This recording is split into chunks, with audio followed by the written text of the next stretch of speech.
Hey everyone, welcome back to the channel. Today I want to talk a little bit about the space that I use, the studio that I am in and working in every single day, and a little bit of an update and what that looks like today. It is definitely a little bit updated from the last time that I posted a video like this, mainly because I actually have completely moved cities. So I'm now living in Pitt Meadows, which I never really thought I would move to this area, but it's actually beautiful, and the property that we're on has an amazing view, and it's a beautiful place to live. Really excited about it. But with that has come a change to the space that I'm functioning out of. So here are a couple updates with that. One of the big things is in the previous place, I was actually functioning out of a garage/studio setup, and then moving into this place to a ground level bedroom that I was converting into a studio. And so there's just a little bit of, setup and logistical changes as far as how I would actually need to operate within this space. And then just also the size is a little bit different when you're dealing with a bedroom compared to a garage as well. So I had to kind of downscale and find a way for everything to fit within that space and still be functional, still work the way that I needed it to. So one of the first things building out this space is there's actually a really large closet space, and I wanted to make that as feasible, as functional as possible. So what I did first thing, I put the server in the closet so that it would help with reducing noise when filming and also just editing as well. It just keeps it a little bit quieter, but there's still lots of space for the server to fit, as well as for the fans to be able to be running and have good circulation with the air in there. On top of that, I also mounted a charging wall, and so that I could have everything cohesively tucked away, but also really visible when I was to open the closet doors. Everything is readily available to be able to, throw from my gear bag or gear case onto the charger and be able to keep track of all of that. If you do this professionally, you know how much gear you have and how many batteries that requires and how much you have to stay on top of. So that was a really big piece. Another one was just hanging cables. There's always XLRs, there's Ethernet, there's power cables, everything else. And so I wanted to really clearly be able to hang all those cables and have them labeled. And then another piece was I wanted to be able to store a lot of my gear in the closet, to have kind of a table that I could work off of, that I could roll around and be able to kind of like have my gear case on and have as a bit of a workbench. But especially with it being in a closet, I needed to be able to move it in and out so that I could access gear in the rest of the closet, like stands and stuff like that. So having that on wheels was a huge help. So that way I could kind of roll that around, move it as I wanted to, charge cable or charge batteries and things like that. I also put stands in the closet as well to get those nice and tucked away, and then there's storage along the top, so that was perfect for, boxes and bags and all that stuff that you don't want to see, but you need a place for.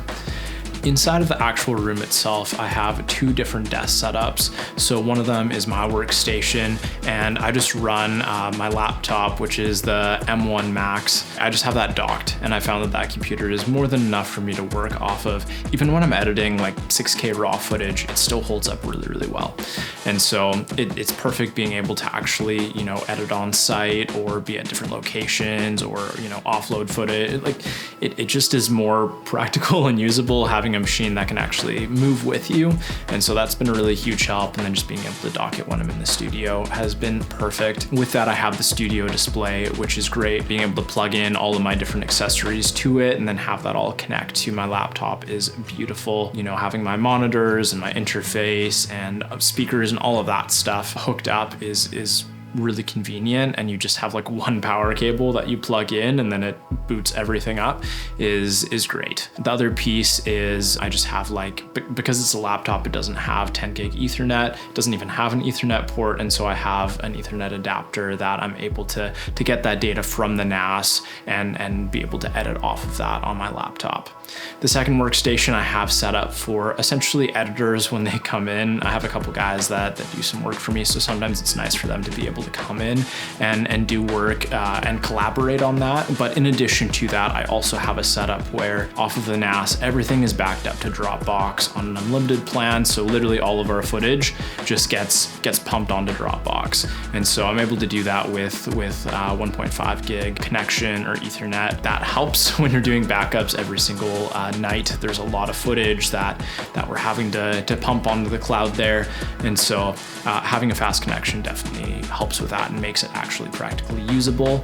So that one acts as a backup. Two, editors can access that, download it to their workstations if needed. But in addition to that, I also have that workstation set up with Parsec, which essentially lets editors connect in remotely to that workstation and then edit off of that workstation, but from a different location. And so that is a huge help as well, just being able to have a little bit of a remote workflow with our team. The next piece is this wall behind me. So first of all, I want to give a shout out to one of my buddies, Preston. He, not yet, we're still in the process of it, but agreed. There's these 3 frames behind me, these 3 photos, and he had this incredible idea to essentially outline kind of the process in my career, where we're going to take photos of some of the different camera systems that I have operated on and that are kind of representations for different stages of my career, and then project, you know, footage from work that I did in that season behind in the photo. We're going to shoot like on a film Leica camera, and it's going to be beautiful,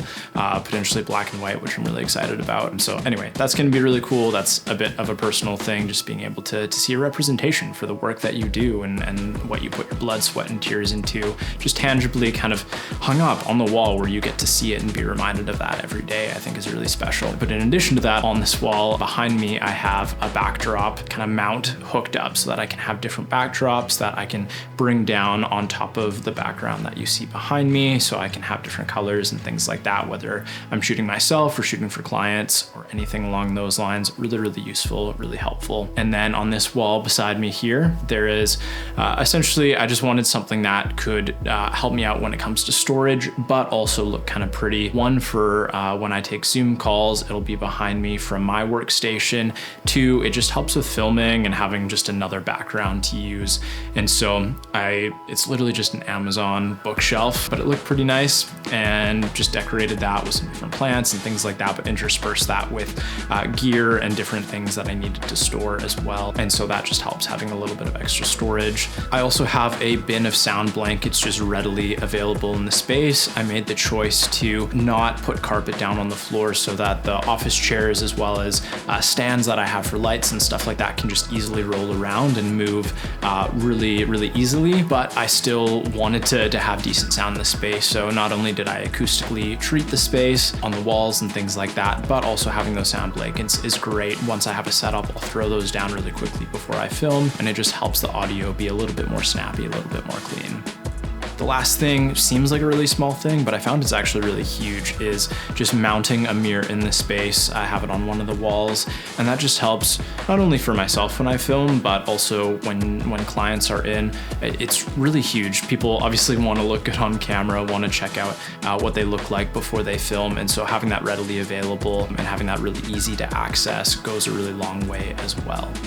I think that's it for me. If there's any changes or updates, I'm sure I will post more content. And if you have any questions about the space or my workflow or anything like that, feel free to drop a comment. Would love to chat about that. Other than that, I will see you in the next one.